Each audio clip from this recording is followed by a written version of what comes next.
Welcome to the final podcast of Cosmic Careers with Veronica Chiaravalli and myself, Alistair Brown. We have reached the end of this book, and we have talked a lot about space development. This conclusion is justly titled, Space is Our Neighborhood. And it is. We're using it already. Satellites for weather, communications, and other functions. Space tourism is kicking in, and soon, very soon, there will be a massive movement of humans into space. You've all heard what they or we will be doing up there. The 10 chapters in this book have described these tasks, big or small, that humans and robots will do. You notice that this book and podcast is called Cosmic Careers, meaning a career related to the cosmos. I have mentioned certain types of jobs you might think are unrelated to space. For example, in the previous chapter on settling Mars, I mentioned the position of Bear Biologist. One may ask, how is that related to space travel? The answer to that question is that bears hibernate during the winter months, and if we research how they do this, it may be possible for astronauts to hibernate. We can learn how to mimic the functions of a bear and apply it to astronauts traveling on long-term missions or missions susceptible to radiation and slow down an astronaut's metabolism to protect them from radiation. You've also mentioned other positions throughout the book. I did, but if the listener feels I didn't mention enough, it's for two reasons. One, I want them to buy the book and read through it. There is a lot in there that these podcasts haven't covered. Two, I want them to think. As they do so, they can use their imagination about how their skills, whatever they may be, can apply to the coming age of space development. One thing you have to remember is that the book Cosmic Careers is not a job hunting manual. You can get enough of them at any bookstore. This is a book on the coming space movement, a revolution. The people that will migrate up there will be doing a wide variety of tasks, from mining the asteroids to designing the insides of habitats on the moon, and not just technically, but artistically. We humans will want to maintain our quality of life up there as we have on Earth. In order to do all this, we will need all the skills we have on Earth to apply in space. That has been described throughout this entire podcast. This book has an appendix on a list of space-related jobs that has been referenced here. That's just the tip of the iceberg. We will go over some of these jobs at random as we approach the end of this episode. The conclusions to this book here covers two examples, true stories of two different people who were able to achieve the purpose of Cosmic Careers. I'll briefly explain both cases. There's Angel Abud Madrid, who grew up in Mexico during the Apollo era and dreamed of working in the space field. He came to the US to earn a graduate degree in engineering and met a professor who asked if he was interested in working in the space field. Angel jumped at the chance. Angel had experiments he wanted to do in zero gravity on the International Space Station, but couldn't afford it, so he settled for a drop tower, where his experiments were put in a compartment that literally dropped from a tower, simulating gravity for 5 seconds. That wasn't enough time, but he eventually went into an airplane similar to the Vomit Comet, where the plane soared at 30,000 feet, then dropped abruptly by 10,000 feet, imitating zero gravity. Eventually, his experiments made it to the space shuttle and then the ISS. Angel Abud Madrid is now director of the Center for Space Resources at the Colorado School of Mines. That's quite a journey from Mexico to where he is now. All he started out with were his dreams and ambitions, and look where it got him. That's what it takes. If you have a vision and you are determined to achieve it, you can do it. Just don't let anyone discourage you. You have another example. Her name is Jean Wright. She originally didn't set out for a space-related career. Jean is a seamstress and has been since the age of 7. She became a dressmaker when she was an adult. In 2005, Jean Wright read an article about sewing professionals at Kennedy Space Center and how, with their skills, formed fiberglass and ceramic-based fabrics into life-saving panels on the space shuttle.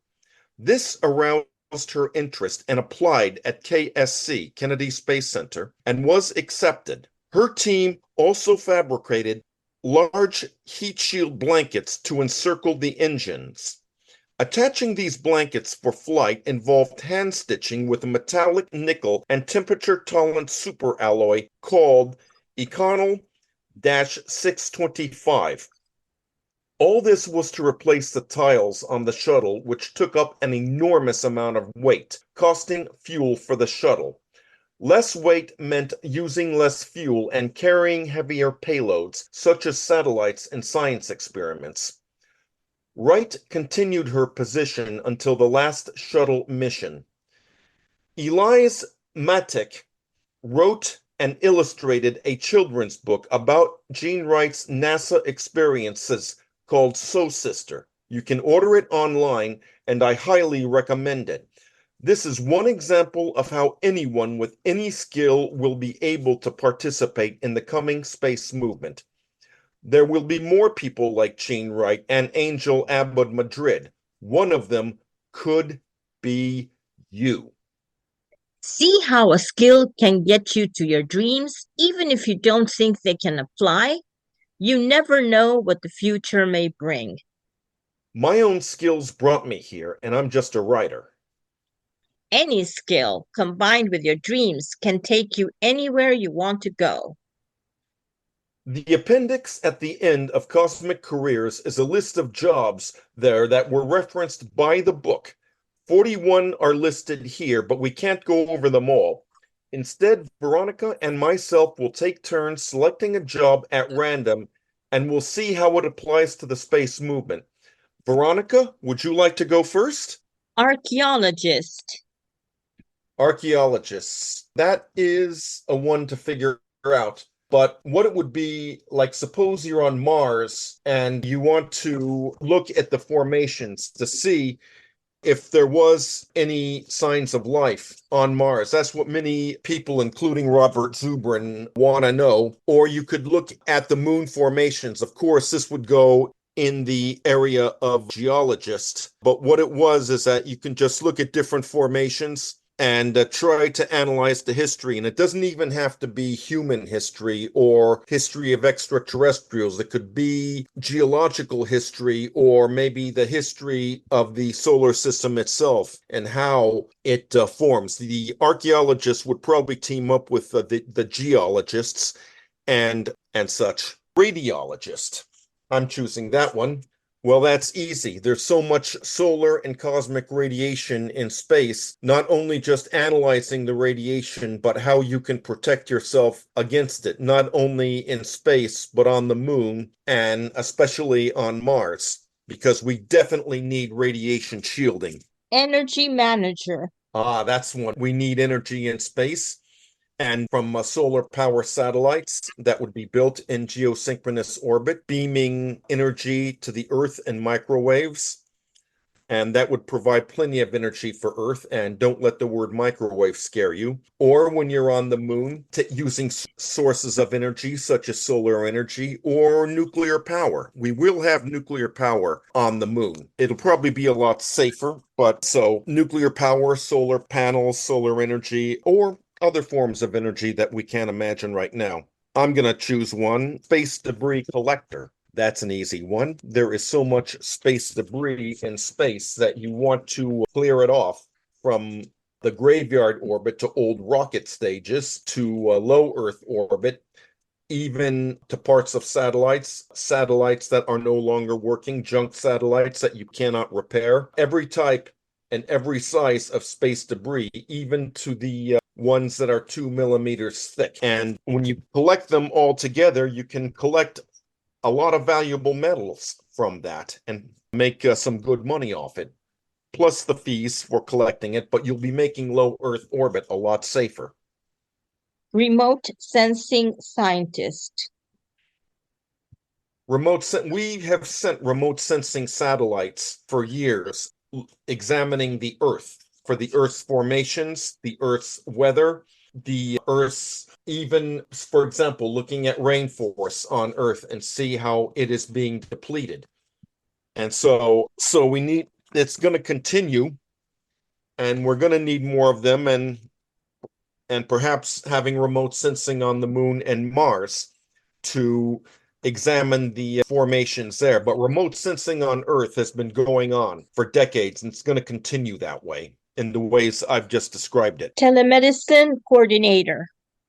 Being examined in space by medical apparatus, and the results could be sent to doctors on Earth with the analysis of that astronaut or someone on the moon, and see their biological functions, to see if there is anything wrong, to see if they do need some type of medical aid, like certain types of medicines. Like, so for example, if an astronaut does get sick, he could be examined by let's say a scanner, in which would send the results on Earth, in which it would be analyzed by the doctor, and he can see what is wrong. Geologists, that's easy enough. Looking at the moon, at the surface of the moon, looking for materials to mine, examining all land formations, all rock formations, and the same thing goes for Mars. And in the case of Mars, when you look at canyons, when you look at dried up lakes or volcanoes, you want to see if water ever existed, which many people think that they have. And as for the moon, looking at the poles, the Shackleton crater, which ice has been found in huge amounts there. Well, there you have it. This is not a complete list by any means, but the point is, if you are a visionary and you feel that space will become a large part of human history, and it will be, and you want to participate, you can. Don't think you can't. You can do anything you set your heart to, but you do have to do the work. Use whatever skills, whatever talents you have, and you can contribute to our next great movement. We are going through tough times right now, but times have always been tough. Maybe they are really tough in this instance because we are at the dawn of a new era. A new renaissance with a new frontier is about to open up, and there is a place for you if you want it. Well, Alistair, it's good to end this on a high note. There is hope for us after all. Yes, there is. And I want to thank you, Veronica, for your participation in this series. Thank you, Marianne Corinch, for helping to create the original book, Cosmic Careers. Thank you, the listener. And if you have all enjoyed this podcast as much as I have presenting it, pick up a copy of my book, Cosmic Careers by Alistair Storm Brown and Marianne Corinch.